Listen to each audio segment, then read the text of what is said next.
Insta ரீல்ஸால் influence ஆகி உயிரையே பறிகொடுத்துள்ளான் 10ஆம் வகுப்பு மாணவன். இது குறித்து பார்க்கலாம் விரிவாக.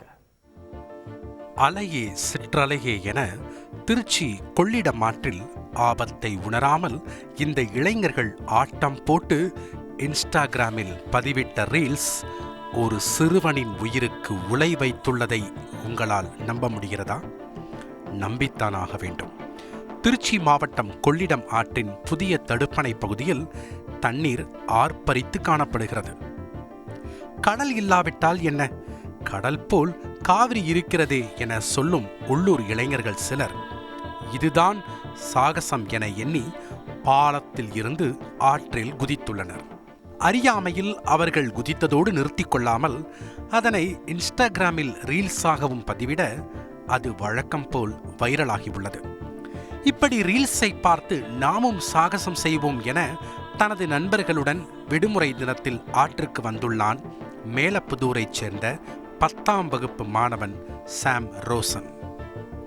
ரீல்ஸை பார்த்து உந்தி தள்ளப்பட்டு கொள்ளிடம் ஆற்றிற்கு வந்த சாம் ரோஷனுக்கு நீச்சல் சரிவர தெரியுமா என தெரியவில்லை. தடுப்பணைக்கு அருகில் நண்பர்களுடன் ஆரவாரமாக குளித்துக் கொண்டிருந்த சாம் ரோஷன் திடீரென நீரில் மூழ்கி மாயமாகி உள்ளான். அதுவரை நண்பர்களிடம் இருந்த ஆரவாரம் அதன் பின் அலறலாகி உள்ளது. தகவல் அறிந்து சம்பவ இடத்திற்கு விரைந்து வந்த ஸ்ரீரங்கம் தீயணைப்பு துறையினர் நீரில் மூழ்கிய சாம் ரோஷனை தீவிரமாக தேடினர். மறுபுறம் மாணவனின் குடும்பத்தினர் கரையோரம் கதறி அழுதனர்.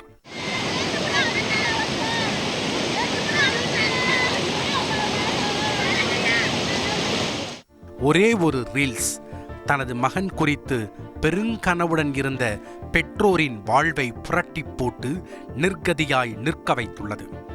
கொள்ளிடம் ஆற்றின் புதிய தடுப்பணை பகுதியில் எச்சரிக்கை பதாகைகள் வைக்குமாறும் இளைஞர்கள் அங்கு சென்று ரீல்ஸ் எடுப்பதை தவிர்க்க வேண்டும் என்றும் கோரிக்கைகள் விடுக்கப்பட்டாலும் இன்ஸ்டாவால் இன்ஃப்ளூயன்ஸ் ஆகி இதுபோன்று நிகழும் அபாயங்களை தவிர்ப்பதற்கு முதலில் தனி மனித விழிப்புணர்வுதான் கட்டாயமாகிறது.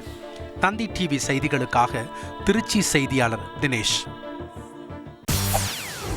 செய்திகளை உடனுக்குடன் தெரிந்து கொள்ள உடனே சப்ஸ்கிரைப் பண்ணுங்க.